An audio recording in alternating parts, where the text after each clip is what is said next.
Listening and asking questions. DSW 1024.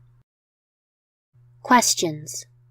Closed questions seek a specific response. Good for gathering facts. Example, what is your name? Where do you live? Open questions. Allow speaker to respond in a variety of ways. Express how they feel, detail, and description.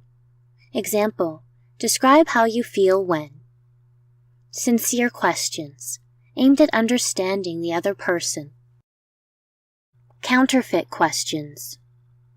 Questions that trap the speaker, aimed at sending rather than receiving a message.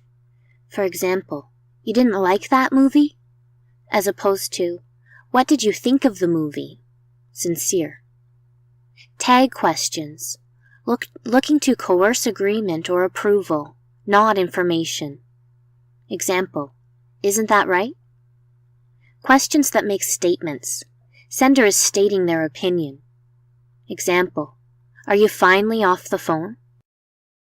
Questions that carry hidden agendas, not designed to understand. Set up for proposal that follows. For example, will you do me a favor? Wise communicators will answer these questions. It depends.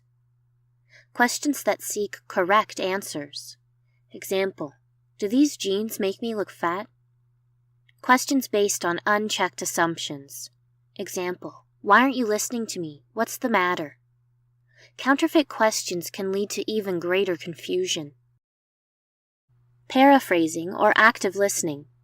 Repeating a speaker's thoughts and/or feelings. Typically used to clarify facts or information. Can also be used to learn whether your perception of a person's feelings are accurate. Example, I get the sense that you're in a hurry and would prefer to talk later on. Am I correct in my assumption? Key to successful paraphrasing is to restate the other person's comments in your own words. Don't repeat verbatim.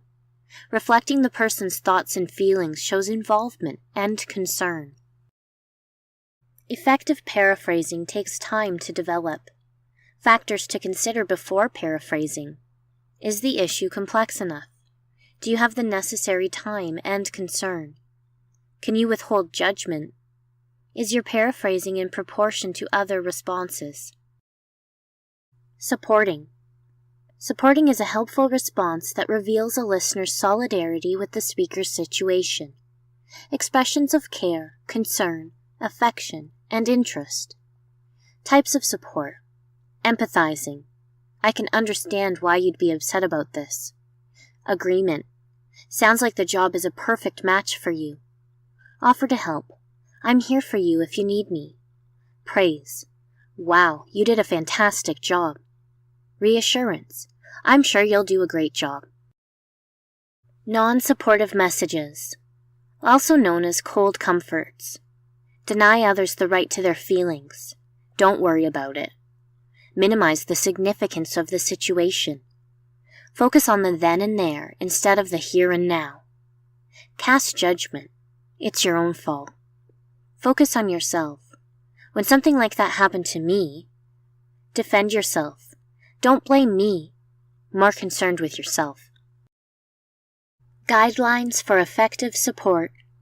Recognize that you can support another person's struggles without approving of their decisions.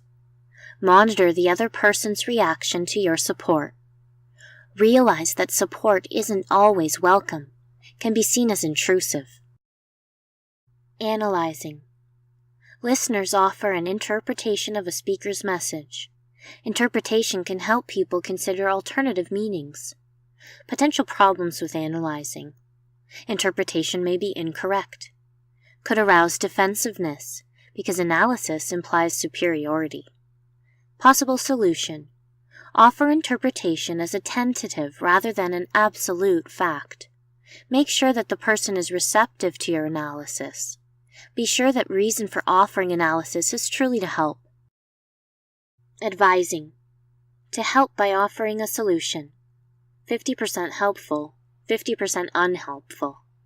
Consider this. Is the advice needed? Is the advice wanted? People generally don't value unsolicited advice.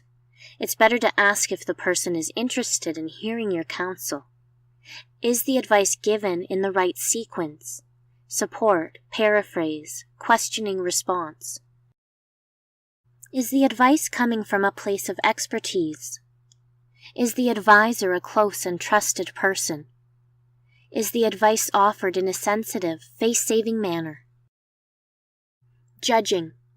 A response in which the receiver evaluates the sender's message either favorably or unfavorably, implies that the person judging is in some way qualified to pass judgment. Sometimes, negative judgments are purely critical. You asked for it. Some negative judgments are intended to help receiver in the future, constructive criticism. Judgments have the best chance of being received when the person with the problem should have requested an evaluation from you. The intent of your judgment should be genuinely constructive and not designed as a put-down. Listening in the workplace. Listening is particularly important in the helping profession. Recommendations to keep your listening on track. Eliminate your poor listening habits. Take the basic steps to effective listening. Talk less. Get rid of distractions. Send the right nonverbal cues. Lean forward. Make eye contact. Appropriate facial expressions. Be patient when listening to non-native language speakers. Paraphrase when possible. Monitor your input and limit the length of your comments. Encourage quiet individuals to provide their input. Remember that listening is hard work and takes effort.